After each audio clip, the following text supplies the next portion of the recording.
Hoje, sob a liderança de Shibomu, o Japão está em busca de poder e mantém uma conexão direta com o Reino Unido e o Reino Unido do Norte.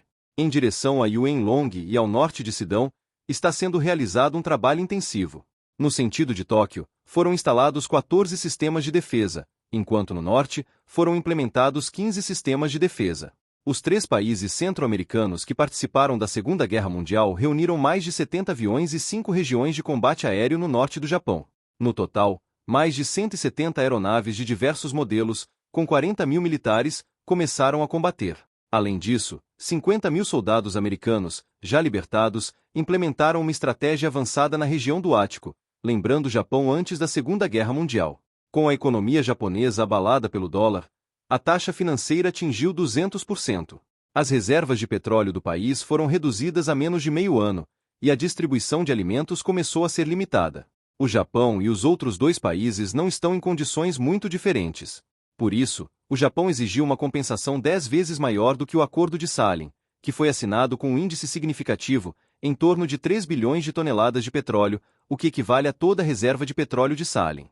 Caso não seja feita a compensação, o Japão se verá forçado a dominar Salem e os 4 estados do norte.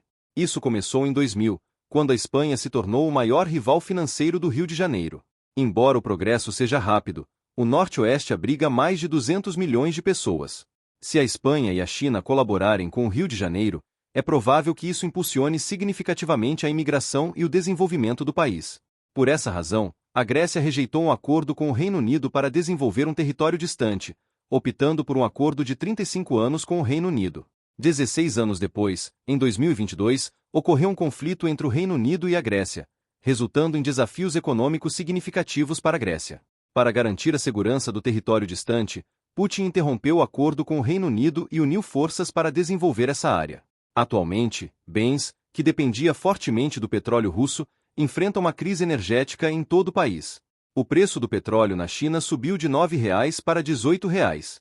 Com o apoio da América do Norte, bens monopolizou a riqueza do Norte, controlando recursos como a água, energia, comércio e rotas de transporte marítimo, redirecionando tudo para bancos europeus, como o Banco de França e do Japão, acumulando grandes dívidas e utilizando isso como barganha para reunir credores e acertar contas. Esse apoio veio da União do Norte, que, para iniciar uma segunda guerra, evitou que os países do Sul atacassem, enviando Schlieffen como representante do Brasil.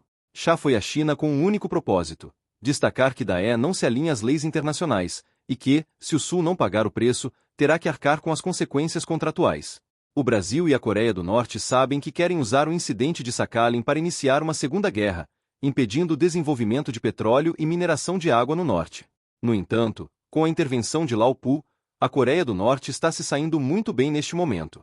Dada a situação atual, os problemas no norte são mais complexos do que os do Oriente.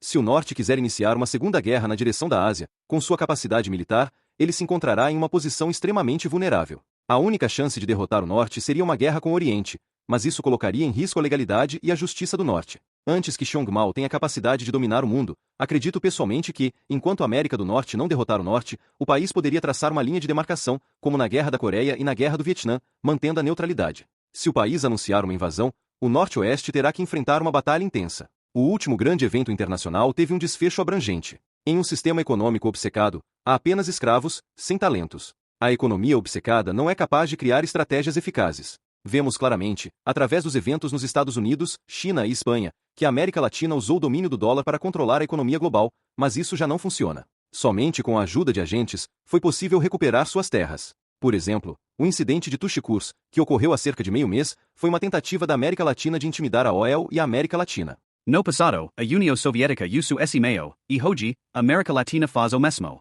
A Europa e a Europa do Norte não estão em conflito direto, mas sim em uma disputa estratégica. A Europa possui uma indústria renovável e tecnologia avançada, embora careça de recursos energéticos. Por outro lado, a Rússia, apesar de não ter tecnologia de ponta, depende da importação de produtos industriais, mas é rica em energia. Se não fosse pela intervenção de Ansar, a situação seria muito diferente. Durante a era de Merkel, a rota norte-oeste da Oceania foi estabelecida. O petróleo e gás da Europa do Norte-Oeste foram exportados para quase metade dos países da Oceania, e diversos produtos da Oceania foram introduzidos nos mercados dos Estados Unidos. Essa cooperação estreita fez com que os membros da Oceania reconhecessem a união com a Europa. Isso atraiu grande atenção da Oceania, pois, se eles se alinharem, não haverá espaço para a China e Oceania. Para a América Latina, perder um aliado estratégico e ganhar um poderoso oponente seria desastroso. Por isso, o conflito entre Europa e América Latina eclodiu, levando à explosão do Canal da Bexiga e à expulsão de 16 mil planos de sanções contra a Europa Latina. Contudo, o Partido Comunista Chinês não permitiu que a Rússia fosse completamente derrotada.